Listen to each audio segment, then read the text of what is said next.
Joe, take a look at this. 4:16, Bible verse.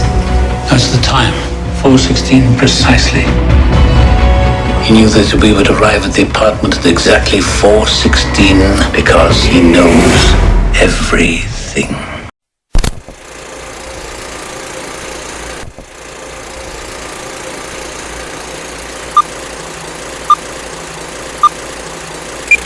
Please subscribe to our channel. Over the years, the serial killer movie fanbase has solidified even more, encouraging filmmakers to bring more and more macabre and heinous crime narratives to our screens. Even though devoted fans might have already watched famous movies like Psycho, Say 7N, Hannibal, and others, we have picked some underrated Netflix serial killer movies for you so that you don't run out of intriguing serial killer content. Number 15. The Murderer. If you're looking for something a little different, The Murderer is a Thai film and a dark comedy with an intriguing plot. It takes place amid the backdrop of a string of murders in a small provincial town. Given the community's closeness, the killings have residents shook. A determined detective is soon on the trail of the murderer.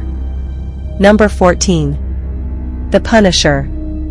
Sure, he's generally considered to be a hero, or at the very least an anti-hero who's justified in his actions since he only takes down bad guys. However, make no mistake, The Punisher is also a great rendition that reminds us that the titillating Marvel character is also a serial-killing vigilante. Number 13. In the Shadow of the Moon. A very creative and intriguing film, In the Shadow of the Moon starred Boyd Holbrook as a cop who becomes obsessed with a single case to the point of his entire life crumbling around him. It all starts in 1988 with a string of mysterious deaths that have no logical explanation. Wanting to become a detective, Officer Lockhart begins investigating these strange deaths. Number 12. Prisoners. A fantastic film featuring some heavyweight names side by side. Prisoners teamed up Hugh Jackman and Jake Gyllenhaal. A Denis Villeneuve film, it also featured the likes of Viola Davis, Paul Dano, and Terrence Howard, to name a few. Telling the story of a child killer on the loose, when two fathers have their daughters abducted, it places unbearable stresses on their respective families. Number 11. The Good Nurse. The Good Nurse is probably an accurate story based on the serial killer named Charles Cullen, who, in his profession as a nurse, murdered 40 or more patients and has confessed about the same as well.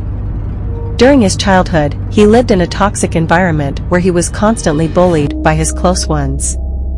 Number 10. The Devil All the Time. Directed by Antonio Campos, The Devil All the Time is not just a good serial killer story, it also sheds light on themes like mental illness and trauma, societal pressure, how sinful activities take place in the name of religion, suicides, and the negative impact of grief on one's mind. Number 9. Solace. Starring the legendary Anthony Hopkins, Solace was a serial killer film with a novel difference. As Dr. Clancy, Hopkins played a psychic who has been living an isolated life after the death of his daughter. However, when a friend, Special Agent Merriweather, requests his help to track down a killer, Clancy senses an overarching need to help and reluctantly agrees. Number 8. The Pale Blue Eye. An alcoholic former detective named Augustus Landor, played by Christian Bale, is tasked with investigating matters regarding gruesome murders taking place back-to-back. He decides to involve world-famous writer Edgar Allan Poe in this mission to find the culprit.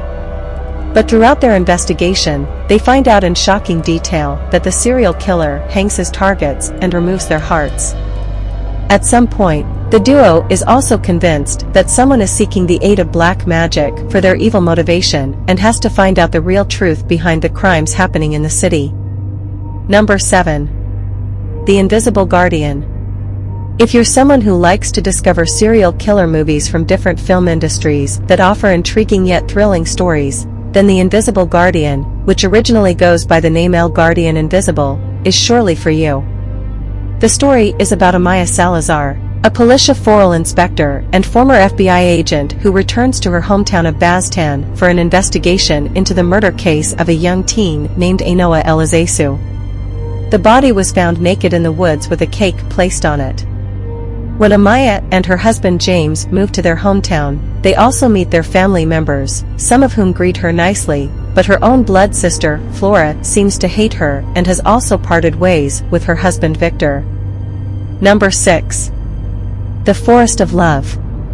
Over the years, movies from Japan have earned worldwide recognition, especially in the horror genre, due to their fascinating way of storytelling that focuses on aesthetics and complex characters while also incorporating dreadful ghosts and serial killer-like elements in their movies. From the brilliant minds of Japanese filmmaker Shun Sono, The Forest of Love is about Joe Murata, Kippei Shina, who claims to be a screenwriter but is a conman in disguise. He starts working with 3 young, talented filmmakers who want to make movies exploring criminal behaviors. Number 5. Extremely Wicked, Shockingly Evil and Vile. A brilliant chronicle on the life and times of notorious serial killer Ted Bundy. Extremely Wicked, Shockingly Evil and Vile starred Zac Efron as Bundy. In a frighteningly realistic portrayal, it wasn't how scary Efron seemed as Bundy, but how ordinary and charming he was as him instead.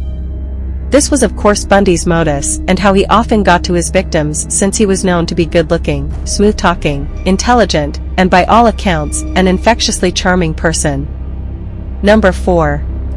The Legacy of the Bones. The Legacy of the Bones serves as the sequel to The Invisible Guardian mentioned above, and it's also the second part of the novel written by Dolores Redondo. After finding out about the serial killer who murdered young girls, a pregnant Amaya Salazar returns to investigate the suicides transpiring in the Baztan Valley, and she thinks it has a similar connection to the previous case she solved.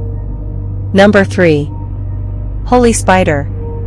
A terrific film that was entered for the Palme d'Or Prize at the 2022 Cannes Film Festival. Holy Spider is an intense tale of religious extremism through the lens of a serial killer. The film's lead, Zahra Mira Brahimi, was exceptional in it and won the Best Actress award at the festival. She played an Iranian journalist who travels from Tehran to the holy city of Mashhad to investigate a slew of murders. Number 2. The Chase. South Korean movies' popularity is at its peak currently, and they have developed an international fanbase, too. Many excellent crime movies have come out of the Korean industry with several themes targeted toward modern society, and The Chase is one such intriguing crime thriller film that gives a typical serial killer movie a twisted turn and has some multifaceted characters. Number 1. The Call. Directed by Lee Chung-hyun, The Call is based on a British and Puerto Rican supernatural horror film called The Caller, directed by Sergio Cassi. The story takes place in 2019 when Kim Seo-yeon is traveling to see her mother, who is ill, and loses her phone during the journey. She arrives at her mom's place and comes across an old cordless phone, through which she receives a call. The woman, Oh Young-suk, on the other side of the call, claims that she is being abused by her own mother. She also comes to know that Young-suk lived in the past, approximately 30 years ago, in the same house. So that's 15 most underrated serial killer movies to watch on Netflix. I hope you like this video. Please leave a comment and subscribe to this channel. See you in another video. Bye.